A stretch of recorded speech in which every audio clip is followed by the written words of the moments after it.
Oke, kita kembali lanjutkan perbincangan. Tadi sudah ada tanggapan dari Prof. Karim, kita ke Mas Hanta. Mas Hanta, kalau melihat apakah senada juga dengan yang disampaikan Prof. Karim bahwa saat ini apakah datanya masih akan sama sampai dengan akhir nanti karena memang terlihat masih ada musim kemarau, keterwakilan dari wilayah Jawa Barat dan kedekatan, selain itu juga pertanyaan lainnya, kedekatan dari Pak Prabowo dengan Pak Jokowi ini apakah juga membawa nantinya untuk wilayah suara Jawa Timur dan Jawa Barat dapat ke Prabowo Subianto? Ya, selalu tentu capture terhadap peta politik dinamis ya. Misalnya ini apakah Gibran akan masuk atau tidak dalam radar kontestasi Pilpres itu berpengaruh. Kami sebenarnya membuat simulasi juga di survei nasional, Gibran dipasangkan dan seterusnya itu. Termasuk di simulasi Cawapres ada Mas Gibran. Ya. Misalnya Gibran betul-betul menjadi wakilnya Pak Prabowo, itu pasti merubah strategi dari pihak PD Perjuangan dan seterusnya. Itu satu hal ya. Yang kedua dari pertanyaan tadi saya kira PD Perjuangan dan semua partai juga sudah berkalkulasi ya menyiapkan berbagai macam strategi pendekatan dan seterusnya. Nah, soal yang tadi terakhir soal Pak Jokowi. Ya, Pak Jokowi itu paling efektif bagi Pak Prabowo maupun Mas Ganjar itu di wilayah yang basisnya Pak Jokowi tinggi perolehannya dan approval ratingnya, tingkat kepuasan Pak Jokowi tinggi. Seperti misalnya Jawa Tengah.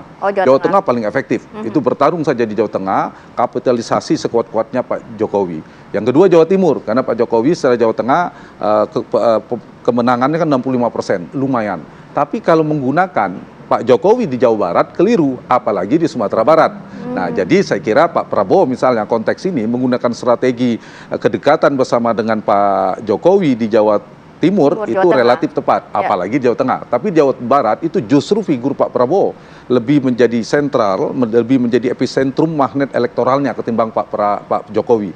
Kebalikannya kalau di Jawa Tengah dan di Jawa Timur, itu strategi yang harus digunakan. Ditambah tadi saya lanjutkan disampaikan oleh Prof. Karim, misalnya kita bicara Jawa Timur, kelanjutannya dua aspek, dua faktor yang sangat penting menentukan dan angkanya sama-sama di survei kami 80%. Yang terrepresentasi satu NU, yang kedua Jokowi. Ya. Nah, karena itu kalau mendekati Jawa Timur, dua hal ini tidak bisa dilepas. Jawa Timur itu NU, jadi yang terrepresentasi dengan NU, didukung oleh NU struktural maupun kultural terutama, itu sangat dipentingkan. Yang kedua adalah dukungan Pak Jokowi di sana. Ini variabel penting di luar Jawa Barat. Nah, tapi NU juga sebenarnya tidak sepenuhnya pemilihnya mengikuti. Ada yang pemilih otonom. Kita belajar di 2004 yang lalu. Semua cawapresnya Pak Ibu Mega, Ketua Umum PBNU pada saat itu Pak Hasyim Muzadi. Kemudian adiknya Gus Dur, Pak Solahuddin Wahid juga menjadi cawapresnya Pak Wiranto. Pak Hamzah Has dari NU Ketua Umum P3. Tapi kan dikalahkan justru oleh Pak SBY dan Pak JK. Ya. Nah, artinya Pak JK punya kedekatan. Artinya tidak otomatis juga. Nah, yang kita baca ini yang terrepresentasikan dengan NU gitu. Nah, Jawa Barat membacanya beda, dia bukan NU. Betul, ada pengaruh figur-figur seperti Pak Ridwan Kamil. Apakah Ridwan Kamil menjadi cawapres? Atau Ridwan Kamil menjadi tim pemenangan salah satu kalau tidak menjadi cawapres, misalnya beliau di Golkar, ya kalau Golkar berarti ke Pak Prabowo, itu juga punya pengaruh. Ya. Ditambah mesin partai, saya setuju. Lihat Pilkada 2018 yang lalu di Jawa Barat, mesin PKS terutama itu bekerja efektif. Sudrajat yang pada saat itu cagupnya hampir mepet dengan Ridwan Kamil. Nah, ini juga perlu diantisipasi oleh Pak Prabowo. Saya setuju itu. Jadi ketika dulu PKS bersama Pak Prabowo, maka terkonsolidasilah figur Prabowo yang punya magnet kuat di Jawa Barat berduet dengan PKS yang memiliki mesin politik yang bekerja efektif di Jawa Barat, itu makin bagus. Nah, sekarang kan saat ini berpisah. Nah, karena itu ada pertarungan di sini. Berarti PKS, Anies punya potensi bersama PKS, Pak Prabowo perlu antisipasi karena PKS tidak bersama lagi dengan Pak Prabowo di Jawa Barat ya. Oke, baik. Saya ke Prof. Karim. Prof. Karim, kalau Jawa Barat tadi Mas Hanta juga sudah menyampaikan, tapi saya tertarik dengan apa yang disampaikan Prof. Karim tadi, bahwa saat ini adalah saatnya musim semi begitu ya, karena keterwakilan tokoh-tokoh dari Jawa Barat. Nah, apa momen yang menurut Prof. Karim sehingga saat yang mendukung bahwa saat ini adalah musim semi tadi, karena masyarakat Jawa Barat masih membutuhkan ada keterwakilan dari Jawa Barat di kontestasi Pilpres terutama dalam hal ini? Ya, memang agak sulit ya kalau kita bicara keterwakilan Jawa Barat. Sulitnya kenapa? Karena hampir tidak ada orang Jawa Barat yang menjadi ketua umum partai. Padahal jatah untuk menjadi capres-cawapres itu kan seperti sudah di-coupling untuk ketua umum partai, itu yang pertama. ada orang tokoh yang disebut-sebut dalam survei, merajai survei, tadi Bang Hanta bilang Ridwan Kamil, tetapi kan posisinya sebagai kader Partai Golkar. Ketika seseorang masuk dan menjadi kader Partai Golkar, ia akan menjadi bautnya birokrasi partai. Nah, dan Ridwan Kamil berkali-kali mengatakan, saya tahu diri dan akan tunduk dan memiliki patsun politik kepada Partai Golkar. Kecuali ada skenario lain gitu ya. Politik selalu punya skenario yang berbeda. Misalnya skenario yang terjadi pada pemilihan Yusuf Kala ketika Golkar mengusung Wiranto. Apakah itu akan terjadi atau tidak, ya kita tidak tahu. Kemudian yang ketiga menurut saya, kalau misalnya tidak terwakili dalam figur, tentu kedekatan kultur sebenarnya ya. Karena ada hal menarik lain, misalnya tidak ada satupun partai politik di Jawa Barat yang bertahan dari pemilu ke pemilu gitu. Jadi selalu berubah gitu ya.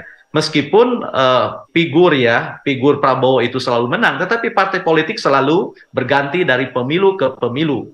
Dan kita melihat polanya itu hampir sama. 4 besar pemenang pemilu di Jawa Barat adalah 4 besar pemilu secara nasional. Jadi artinya orang Jawa Barat sangat terbuka ya, sangat terbuka pilihan politiknya, tidak terfokus pada satu partai sehingga warna politik di Jawa Barat itu tidak seperti Jawa Timur, hanya 3 warna saja, kuning, hijau, merah. Kan Jawa Barat borontok pun ada, abu-abu pun ada gitu ya. Nah, jadi tinggal sekarang bagaimana mereka tampil klik dengan pikiran dan perasaan Jawa Barat. Benar apa yang dikatakan Bang Hanta tadi. PKS itu selalu memberikan kejutan di Jawa Barat meskipun tidak sampai pada memenangkan pasangan yang diusungnya, tetapi kontribusinya sangat signifikan, kejutannya luar biasa gitu ya. Nah, apa yang harus dilakukan menurut saya ini lagi-lagi gitu ya, lagi-lagi kan karena kita ini sedang menunggu istilahnya black swan gitu ya, angsa hitam, sebuah temuan yang akan memorak-porandakan pola-pola yang sudah ada, yang sudah diprediksi seperti Bang Hatta bilang tadi. Ini menjadi agak sulit sebab benar kata Bang Hanta tadi, Jawa Barat itu dalam satu sisi bisa menjadi antithesis Jawa Timur ketika seorang calon mengidentifikasi sebagai Joko Widodo gitu ya. Itu saja sih kata kuncinya. Kenapa? Karena itu kan sampai hari ini selain faktor misalnya identifikasi kepada Jokowi, Pak Prabowo ini itu juga dinilai sudah buka sebelum imsak gitu ya. Sementara pemilihnya masih saum, masih puasa, Pak Prabowo sudah buka. Apapun dalihnya gitu ya. Demi kesatuan, demi yang lain. Jadi menurut saya ini masih akan banyak faktor, banyak variabel yang akan mendinamisir arah dukungan di pemilu 2004 di Jawa Barat, demikian juga di Jawa Timur. Nah, menariknya jika berebut capres dan cawapres di Jawa Timur gitu kan, dan ada kontradiksi atau antitesis antara pendekatan Jawa Timur dan Jawa Barat, ini bisa jadi kan melimpah ke calon lain. Jadi menurut saya dinamikanya akan seperti itu, tetapi yang pasti begini, kita tidak pernah melihat satu pola pendekatan berlaku untuk semua pemilih.